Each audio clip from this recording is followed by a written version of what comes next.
हलेहा नंदा घरी पाळना, त्यात देखणा गोजीरवाना, हसतो गोकुळीचा राना.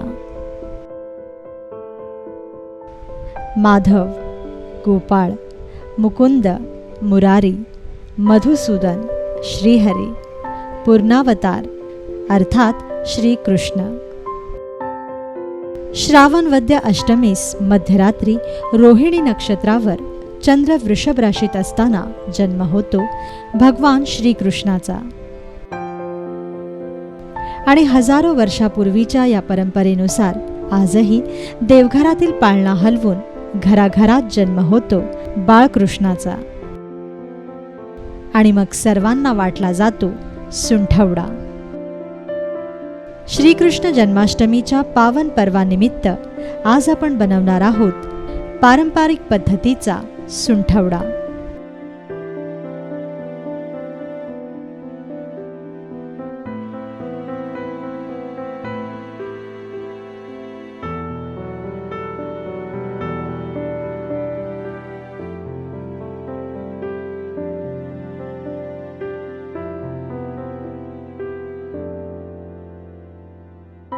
सुंठवडा बनवण्यासाठी आपल्याला लागेल 1.5 इंचाची सुंठ, 1 चमचा बडीशेप, 1 चमचा साखर, 1 चमचा खडी साखर, अर्धा वाटी खोबऱ्याचे काप, आवडीप्रमाणे मनुके आणि आवडीप्रमाणे काजू. सर्वप्रथम सुंठ आणि बडीशेप एकत्र वाटून घ्या. आता मनुके सोडून बाकी सर्व जिन्नस वाटलेल्या या मिश्रणात घाला.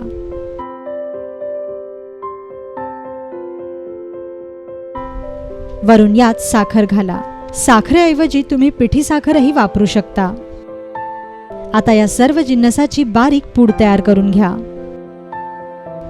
बारीक झालेली ही पूड एका भांड्यात काढून घ्या आणि यात आपल्या आवडीप्रमाणे मनुके घालून घ्या आणि हे मिश्रण चांगलं एकजीव करा.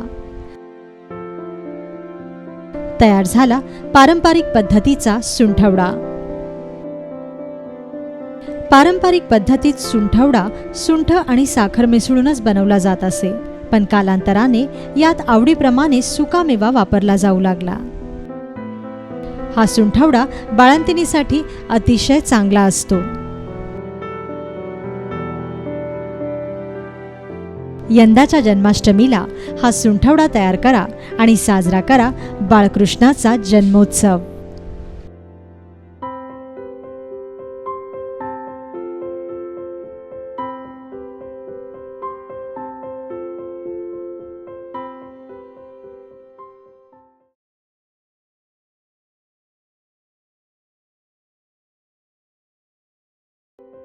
आपल्या सर्वांच्या लाडक्या लक्षाचं हमाल दे धमालमधील धाक्कुमाकुम गाणं असो किंवा आपल्या तालावर चंदेरी दुनियेला नाचवणाऱ्या शम्मी कपूरची गोविंदा आला रे आला ही आरोळी असो, दहीहंडी किंवा गोपाळकाला आला की अवघ्या तरुणाईच्या अंगात वारं भरतं आणि मग वेध लागतात ते थरावर थर रचून रंगणाऱ्या या उत्सवाचे. पण तुम्ही कधी विचार केलाय की ज्या हंडीसाठी इतके थर रचले जातात त्या हंडीत नेमकं काय दडलेलं असतं? आज जाणून घेऊया या हंडीतील गुपित. खरं तर ही एक रेसिपी नाही, एक परंपराच आहे आणि गेले हजारो वर्ष ही परंपरा आपण जपली आहे. गोकुळाष्टमी निमित्त आज आपण बनवणार आहोत श्रीकृष्णाला अतिप्रिय असा गोपाळ काला.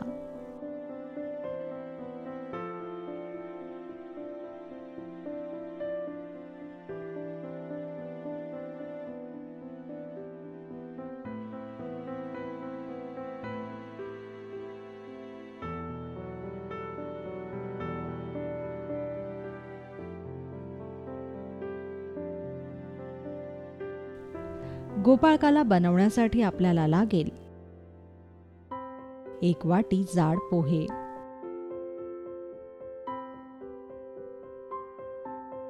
अर्धी वाटी कुरमुरे,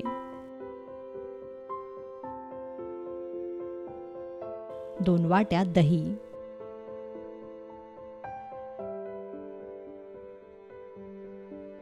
1 बारीक चिरलेली काकडी, अर्धा चमचा किसलेलं आलं, 2 चिरलेल्या हिरव्या मिरच्या,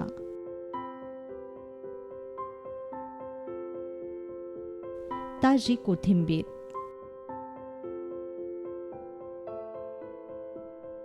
अर्धा चमचा जिरे,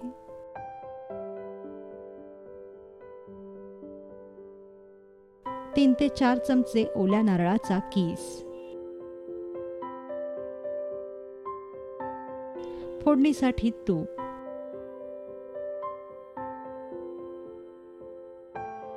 चिमूटभर साखर आणि चवीपुरतं मीठ.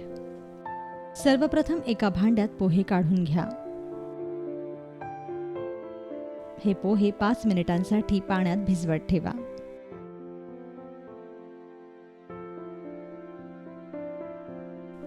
पाच मिनिटांनंतर पाण्यातून उपसून हे पोहे निथळून घ्या व 2 मिनिटं असेच राहू द्या.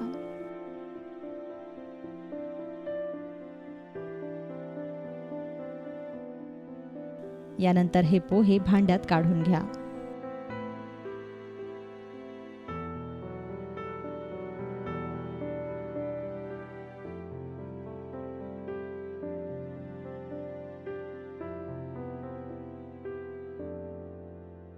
यात कुरमुरे मिसळा.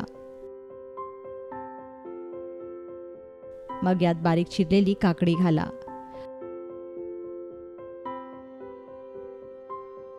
वरून चिरलेली कोथिंबीरही घाला. आता यात दही घाला.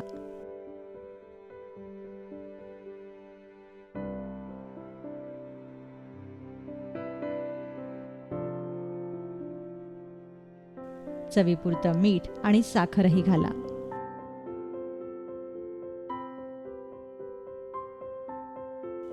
हा काला आता छान मिसळून घ्या.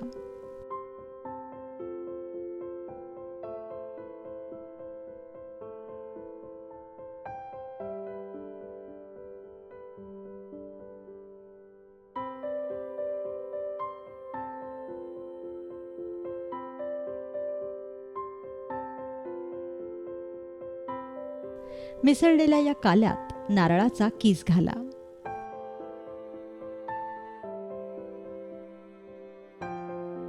यानंतर तुपाची फोडणी करा. मग त्यात जिरे, किसलेलं आलं आणि चिरलेल्या हिरव्या मिरच्या घाला.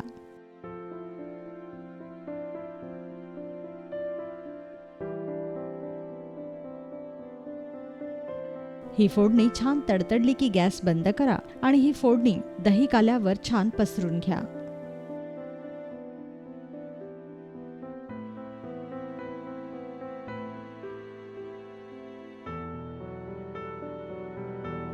तयार झाला पारंपरिक पद्धतीचा गोपाळ काला.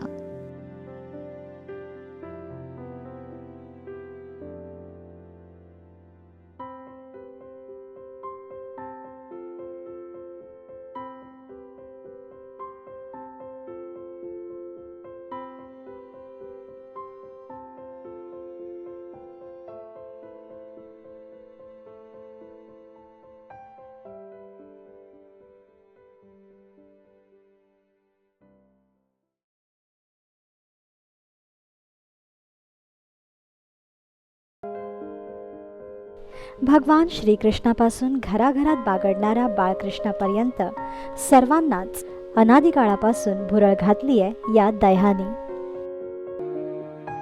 कधी दही भात, तर कधी कोशिंबीर, तर कधी ताक, अशा निरनिराळ्या स्वरूपात दही आपल्या जेवणाचा आणि जीवनाचा एक महत्त्वाचा भाग बनतो. चला तर मग आज आपण शिकूया घरच्या घरी दही बनवण्याची पारंपरिक विधी. त्यासाठी आपल्याला लागेल 1 लिटर दूध आणि विरझणासाठी 1 चमचा दही. प्रथम एका पातेल्यात दूध तापवायला ठेवा. दही जमवण्यासाठी आपल्याला कोमट दूध लागेल. जर तुम्ही कच्चं दूध घेतलं तर ते आधी पूर्णपणे तापवून गार करून घ्या आणि तापलेल्या दुधाचं दही जमवायचं असेल तर ते दूध फक्त कोमट गरम करून घ्या. आता गार झालेल्या या दुधाचं दही लावून घेऊया. त्यासाठी मातीच्या लहानशा मडक्यात तापवलेलं कोमट दूध घाला.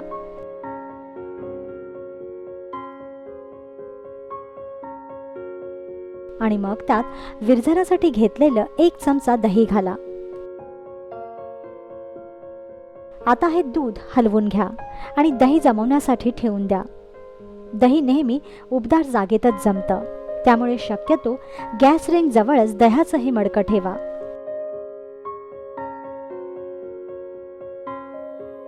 स्टीलच्या भांड्यापेक्षा मातीच्या भांड्यात दही घट्ट जमतं, म्हणून आपण इथे मातीच्या लहान मडक्याचा वापर केलेला आहे. साधारणतः 6 तासात दही जमून येतं.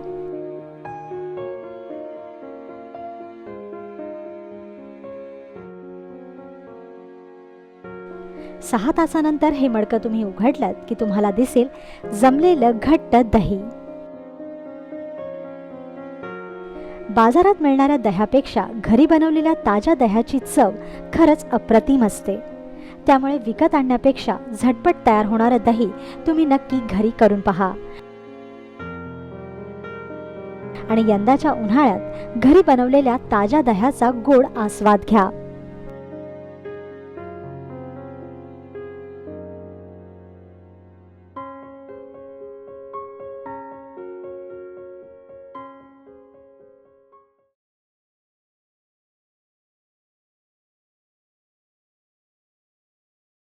कंदी पेढ्याची रेसिपी खरं तर खूप सिक्रेट रेसिपी आहे, जी आज आम्ही तुमच्यासमोर घेऊन आलोय.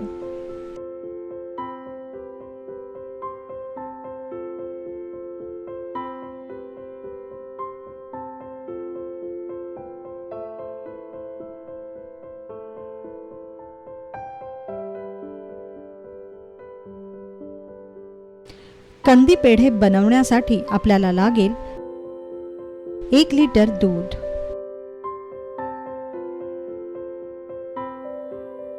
पाऊण कप साखर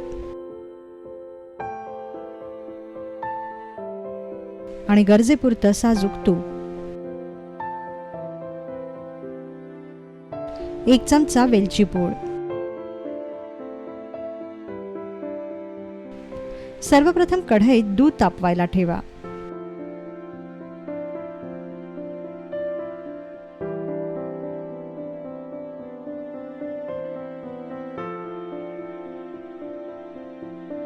मग यात साखर मिसळा आणि हे दूध सतत ढवळत राहा.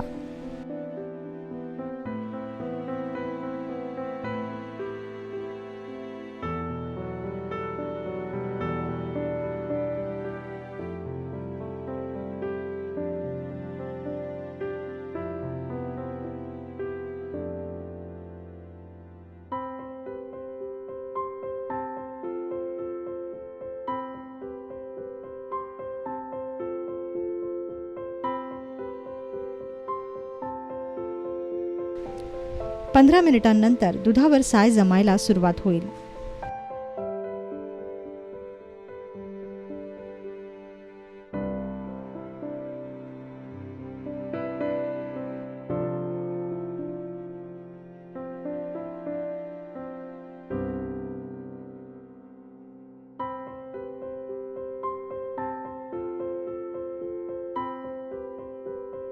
प्रत्येक 10 मिनिटांनी हे दूध हलवत राहा.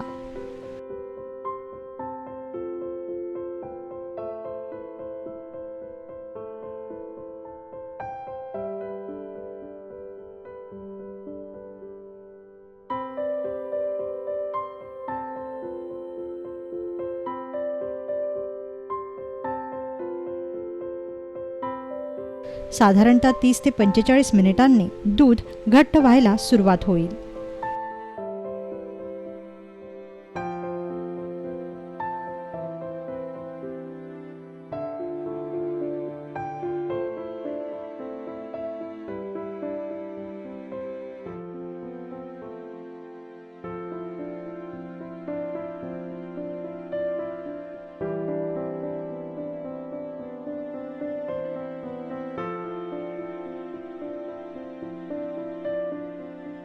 घट्ट होत असलेलं दूध भांड्याला चिकटणार नाही याची खास काळजी घ्या.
जवळजवळ तासाभराने आपल्याला हवा असणारा घट्टपणा दुधाला येईल.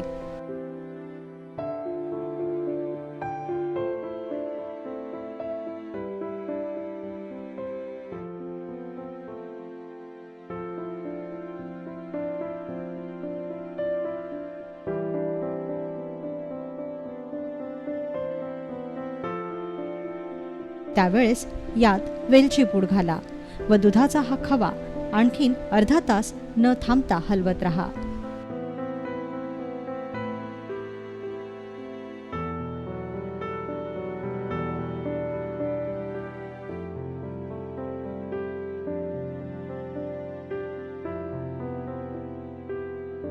अर्ध्या तासानंतर गॅस बंद करा आणि हे मिश्रण किमान 45 मिनिटांसाठी गार होऊ द्या.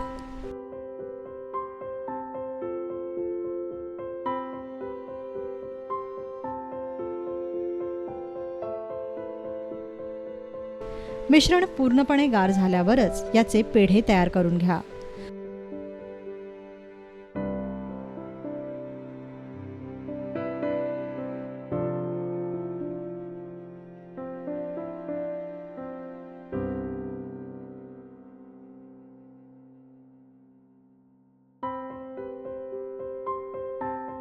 व तयार पेढे अर्धा तास रूम टेम्परेचरमध्ये सेट व्हायला ठेवून द्या. अर्ध्या तासानंतर तयार होतील सातारचे जगप्रसिद्ध कंदी पेढे. तुम्ही हे कंदी पेढे घरी नक्की करून पहा आणि आपला अभिप्राय आम्हाला जरूर कळवा.